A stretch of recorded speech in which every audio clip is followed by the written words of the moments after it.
So yun mga loads, ngayon ay magluluto ako ng lumpiang toge at tuturuan ko kayo ng tamang pagbabalot ng anumang lumpia yan na inyong lulutuin. So tapusin nyo lang yung video at nakikita nyo yung tamang technique. Ito po. So ganito po yung tamang pagbabalot ng lumpia. Ano po? Lagay muna natin yung ating lumpiang toge.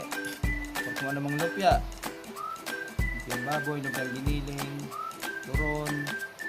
So ganito po yung mga lods. Pagkalagay natin, so bibilutin natin ganyan. Wow!